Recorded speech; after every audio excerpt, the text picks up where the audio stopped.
Okay, good evening, everybody. This is Dan Jennings with your Blue Wave Report Candidates Corner for Demcast USA. Today on the show, we have Melissa Dart, who is running for school board. Yes, my favorite thing to run for because I myself am a school board candidate in 2020. And she is from Henrico, Virginia. So, Melissa, tell us a little bit about yourself and why you've chosen at this time to run for school board. Sure. Yeah, thanks everybody. It's nice to be here. So I actually have been a resident of not just Henrico County, but the Tuckahoe district where I'm running.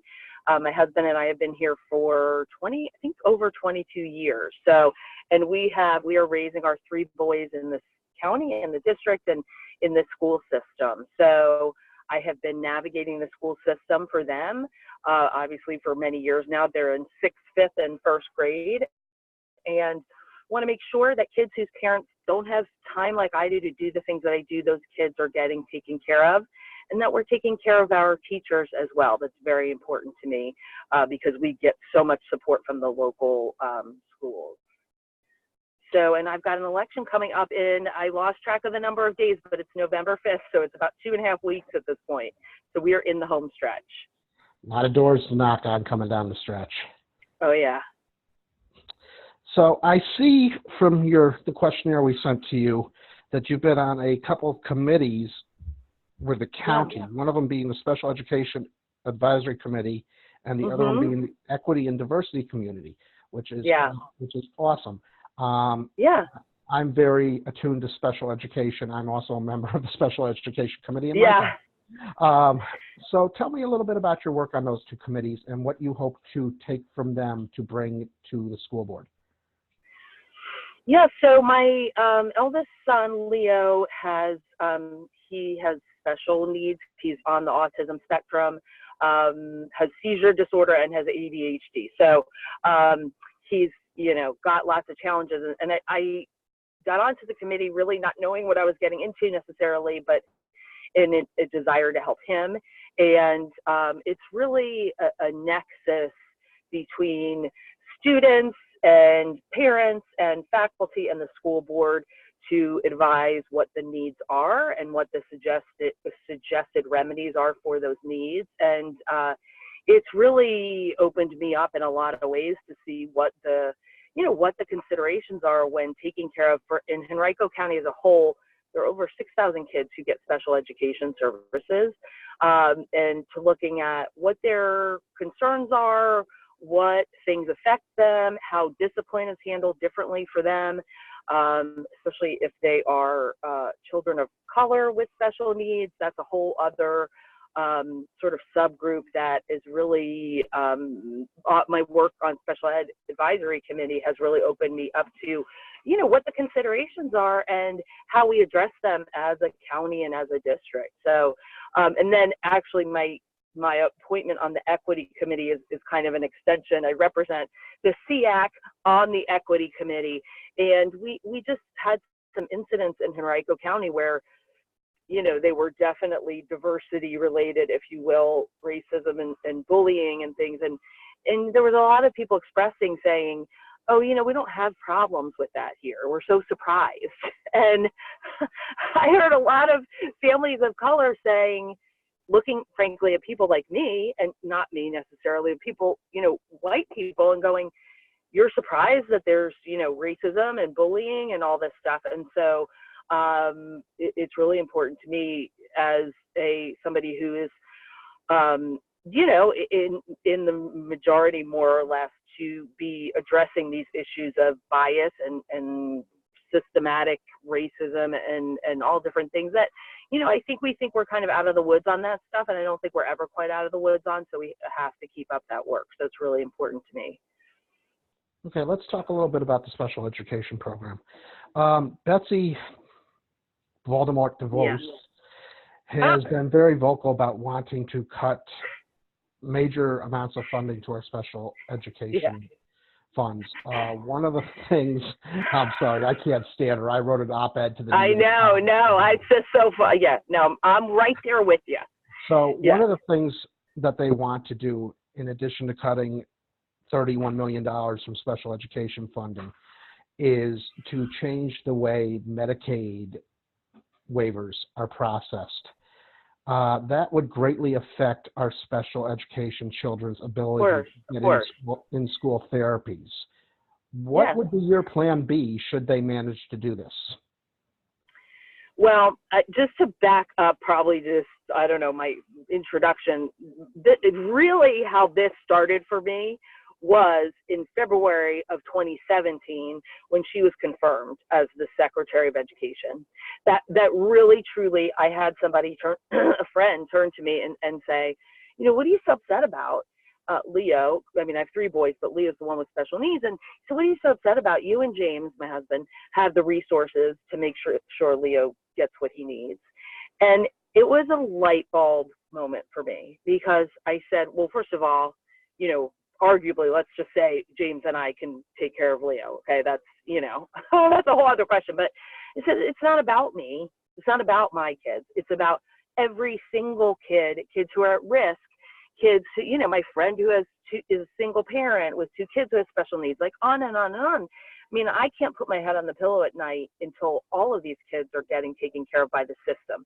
I mean, we're better than that. So my deep fear, and our fears, you know, this administration, I feel like they're realized every day. My deep fear is that not Medicaid, although that's an issue, is IDEA, which I'm sure you know, is the legislation that federal legislation that dictates that my local school needs to give Leo what he needs to have, you know, free and appropriate education.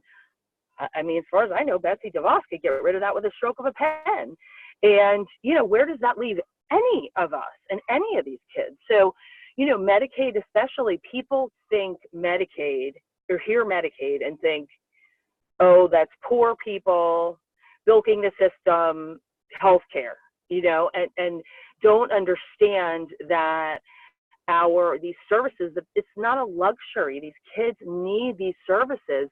They are paid for by federal Medicaid dollars. And by the way, we only expanded Medicaid in Virginia through the help of a almost 50-50 general legislature last year.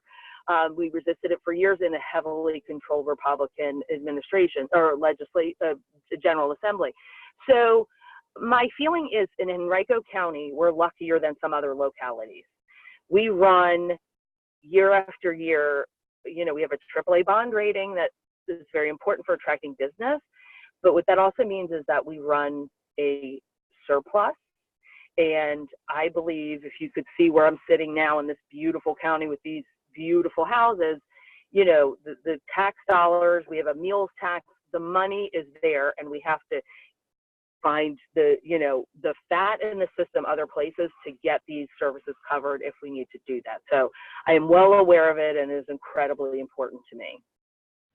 Okay, another thing I'm sure you're well aware of is the current administration's attempts to redefine what it means to be in poverty.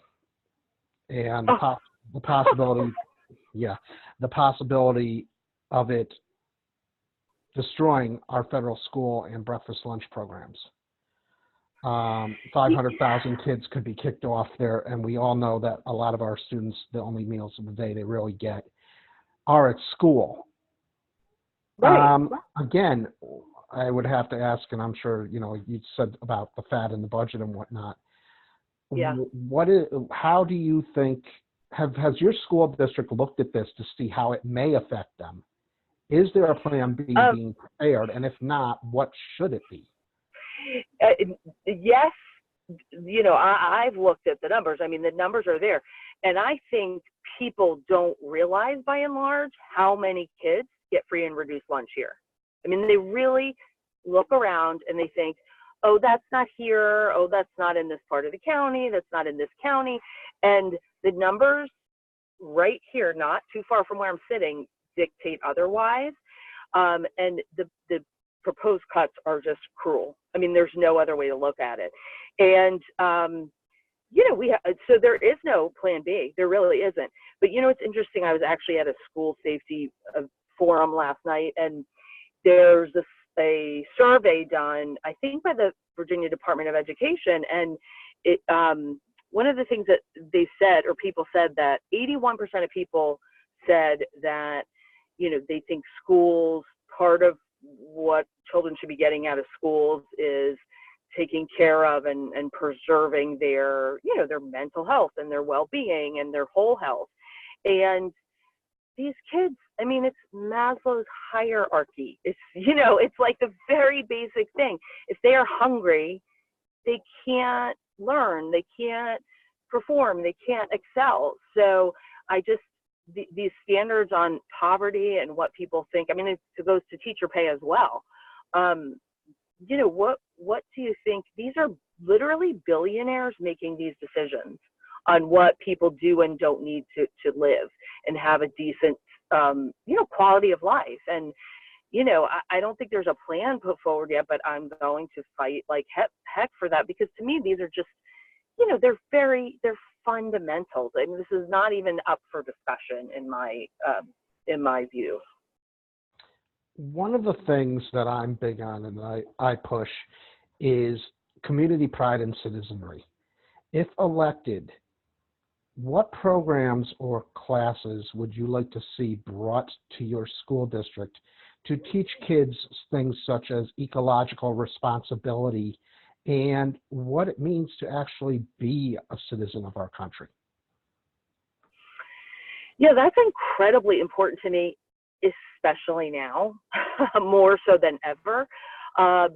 So, what's interesting, actually, after this, there's something on our ballot in 2.5 weeks. It's called the Soil and Water Board.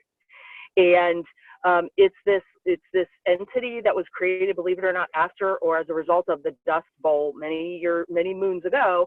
And part of what the Soil and Water Board does is they spend time and money, educating students and organizations about the environment, about being engaged, about climate change, about all these things. And I think there are tons of opportunities to get these kids and students, I mean, they're not all, young kids, obviously, engaged with that. And civic engagement, I mean, I have to tell you, it starts at home, and there are many times where I'm leaving to do this, and, my kids are going, do you have to go? What are you doing? And I say it all the time. I mean, I feel like I have to fight for people who cannot fight for themselves, but they need to be automatically registered to vote when they turn 18. They need to understand civic engagement and community service. And, while I don't know specifically what those programs look like, there's a very strong sense of community already here in Henrico County. There really, really is. People take a great deal of pride in it. And so I think the foundation is there, but there are plenty of opportunities for us, I think, to build on that so that people have, responsibility for the world around them, physical and all the other different ways that this world, affects all of us, and we're all connected. I know as a school board, you're bound by the amount of money that is allotted to you through certain formulas and whatnot at the state level, as well as your school tax revenue. So it's hard to talk about budget. Because you do have a finite amount of money. But as we've seen, especially today in Chicago, and we've seen in Virginia and a few other states, teachers walking out on strike to protest lack of resources. Yeah. If elected to the school board, what can you do to assist the teachers in getting the resources they need while still remaining within those budgetary constraints? Yeah, I've obviously thought a lot about this, and Virginia is a right-to-work state, and if we're being honest about what that means, it means no collective bargaining power, it means no unions, and what it really, really means is right to be fired state, and that's the honest truth. And people were crowing recently. CNBC did this survey where Virginia was rated #1 for businesses out of 50 states. The lesser known, or the flip side of that, that's I find particularly ugly, is that Virginia was ranked 50th out of 50 states for workers. I refuse to believe that, that it's a zero-sum game, that the only way to be #1 for businesses is to be zero, to be last for workers. So I think teachers, I think that and also I think we're 8th for wealth out of 50 states, and we're 30th for teacher pay. And so my immediate response to that is, what are our values? We talk about valuing teachers, we talk about valuing schools, but we're not paying these teachers enough to live in the communities where they're teaching, let alone if there's 2 teachers married to each other. So my good friend, Marcus Jones, who's actually running for Board of Supervisors in this district, we've really been tag teaming on this. And we think in short order that we could give teachers a 20% raise in the district. And a 20% raise for teachers in the district would be 3% of Henrico's total budget. And as I alluded to earlier, any system, there's 3%, waste or fat in the system. And, if we really value these schools and we want to keep them strong, then we need to do right by these teachers. Now, there are some challenges with that. Unified pay scale is one of them, and it's not just about pay. And I understand that nobody goes into teaching, I don't think, for the fortune. However, there's dignity in the work, and you want them to be able to work and be paid what's appropriate. And also, these people, a lot of times, these teachers are master's level teachers, and they're not treated with the same professionalism as master's level professionals in other, careers. So I think we need to look at all of that. And, we had a huge Red for Ed, that's the hashtag. We had a huge rally at the General Assembly in January, I guess it was. But we've got a ways to go. But, other states that haven't had unions have had teacher walkouts, and they've been successful. So, I fully am behind those efforts because we have to fund our future. Okay, I just have a few more questions for you. Okay. If elected, what will you do to protect our LGBTQ students from discriminatory practices such as bathroom? Yeah, thank you. Thank you for asking that question. So back to General Assembly, these bodies in many ways work in concert. The General Assembly would not let legislation come out of committee that would protect LGBTQ, essentially teachers or anybody, from getting fired for their gender or sexual orientation. They wouldn't let that legislation, to the General Assembly floor and out of committee. And so the policies to protect that group of people, that was brought to consideration by Henrico County. Henrico County basically demurred and said, for the Commonwealth of Virginia doesn't consider a protected class, so we're not going to take this up. I've got a huge problem with that. These children, these students are at the most at risk for depression. They're most at risk for suicide. They're most at risk for bullying, and it is incumbent on us to protect them. So they've done it in Richmond City schools. I think they did it, I can't remember if it was Stafford or what county it was, where they very recently did this as well, passed policies. So, I hate when politicians say my first day, on the job, but in short order, when I am sworn in January, this is going to be my mission to get this done, because it is 2019, then it'll be 2020, and we are better than that. But if we need to legislate people to be better than that, I am all for it, and I can do that as well. So that is near and dear to my heart. Do you support schools supplying contraception to our students? I think we have to have age appropriate, whatever they call it anymore, family life education that is realistic, that is accurate, and that protects these kids. Am I saying I want, tax dollars to provide contraception? Not necessarily, but we need to arm them with information and tell them where they can go to get this stuff, if not give it to them. So we really need to do better in that area as well. Okay, one final question, then we'll let Dan Jr. have the floor for a second. Okay. What is your position on arming our school teachers? Oh my gosh. I can hardly think of a worse idea. I don't even know. I don't even know what. I mean, I can say so many things about it. Here's an example. I have an 11, almost 12-year-old who has, I told you all his challenges. Leo, if there's a knife on the kitchen counter, he's impulsive and he can't control his impulses, and he's not mean or hateful, but he would grab the knife. So if there's a teacher with a gun on them, the repercussions of that are unbelievable.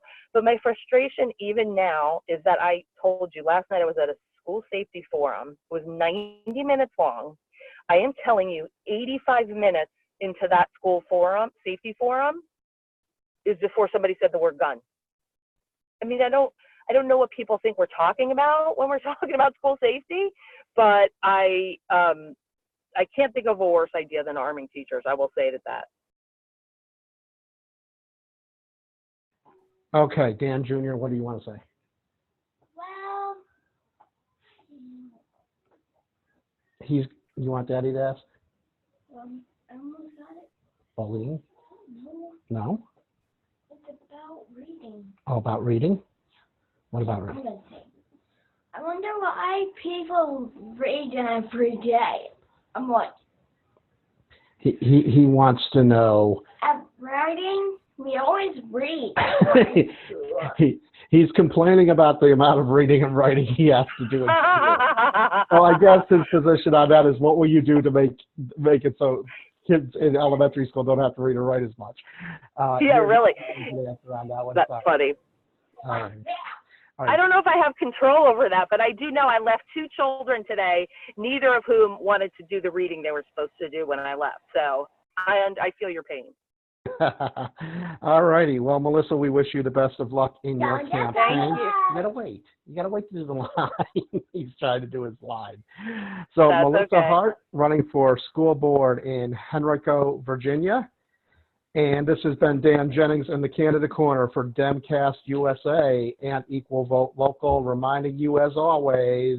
Don't just comment. Goodbye. That's right. Don't just comment. Goodbye. Act. Goodbye, everybody. And we